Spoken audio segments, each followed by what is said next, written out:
সম্প্রতি সরকার জারি করেছে ধূমপান ও তামাকজাত দ্রব্য ব্যবহার নিয়ন্ত্রণ সংশোধন অধ্যাদেশ 2025। ধূমপান ও তামাকজাত দ্রব্য ব্যবহার নিয়ন্ত্রণ আইন 2005-এর ধারা 6-এর কতে অপ্রাপ্তবয়স্ক ব্যক্তির নিকট তামাক বা তামাকজাত দ্রব্য বিক্রয় করা নিষিদ্ধ করা হয়েছে। এই ধারায় বলা হয়েছে 6(1) কোনো ব্যক্তি অনধিক 18 বৎসর বয়সের কোনো ব্যক্তির নিকট তামাক বা তামাকজাত দ্রব্য বিক্রয় করিবেন না, অথবা উক্ত ব্যক্তিকে তামাক বা তামাকজাত দ্রব্য বিপণন বা বিতরণ কাজে নিয়োজিত করিবেন না বা করাইবেন না। এবং ধারা 2-এ বলা হয়েছে কোনো ব্যক্তি উপধারা 1-এর বিধান লঙ্ঘন করিলে তিনি অনধিক 5,000 টাকা অর্থদণ্ডে দণ্ডনীয় হইবেন এবং উক্ত ব্যক্তি দ্বিতীয়বার বা পুনঃ একই ধরনের অপরাধ সংগঠন করলে তিনি পর্যায়ক্রমিকভাবে উক্ত দণ্ডের দ্বিগুণ হারে দণ্ডনীয় হইবেন। এখানে যেটি বলা হয়েছে, অর্থাৎ 18 বছরের নিচে যারা রয়েছে, অপ্রাপ্ত বয়স্ক হিসেবে যাদেরকে আমরা চিহ্নিত করে থাকি, তাদের কাছে কোনো ধরনের তামাক পণ্য বিক্রয় করা যাবে না। তাদের কাছে বিড়ি, সিগারেট, জর্দা, গুল সহ যেই ধরনের তামাক পণ্য বাংলাদেশে প্রচলিত রয়েছে সেগুলো কোনোভাবে বিক্রয় করা যাবে না, তাদেরকে দিয়ে বিক্রি করানোও যাবে না।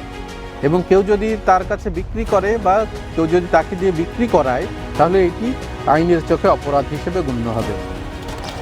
অধ্যাদেশ 2025-এ 6(খ) এটি সংযোজন করা হয়েছে এবং এখানে শিক্ষা প্রতিষ্ঠান, হাসপাতাল, ক্লিনিক ও খেলাধুলার স্থান ইত্যাদির সীমানার মধ্যে তামাক ও তামাকজাত দ্রব্য বিক্রয় নিষিদ্ধ।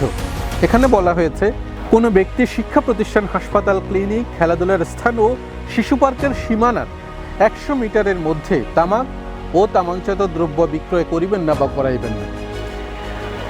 6(খ)(2) বলা হয়েছে সরকার বা স্থানীয় সরকার প্রতিষ্ঠান সময় সাধারণ বা বিশেষ আদেশ উপধারা 1-এ উল্লেখিত সীমানার পরিধি বৃদ্ধি করিতে পারিবে। 6(খ)(3) বলা হয়েছে কোনো ব্যক্তি উপধারা 1-এর বিধান লঙ্ঘন করিলে তিনি অনধিক 5,000 টাকা অর্থদণ্ডে দণ্ডনীয় হইবেন এবং উক্ত ব্যক্তি দ্বিতীয়বার বা পুনঃ একই অপরাধ সংগঠন করিলে তিনি পর্যায়ক্রমিকভাবে উক্ত দণ্ডের দ্বিগুণ হারে দণ্ডনীয় হইবেন। এখানে খুবই গুরুত্বপূর্ণ যে বিষয়টি, শিক্ষা প্রতিষ্ঠান, হাসপাতাল, ক্লিনিক ভবন এবং খেলার মাঠের পাশে শিশুদের যে খেলার মাঠ তার 100 মিটারের মধ্যে তামাক পণ্য বিক্রয় করাটা নিষিদ্ধ করা হয়েছে এবং এটি শিশুদেরকে, আগামী প্রজন্মকে তামাক পণ্যের প্রলোভন থেকে সুরক্ষা দেওয়ার জন্য খুবই গুরুত্বপূর্ণ একটি পদক্ষেপ হিসেবে বিবেচিত হচ্ছে।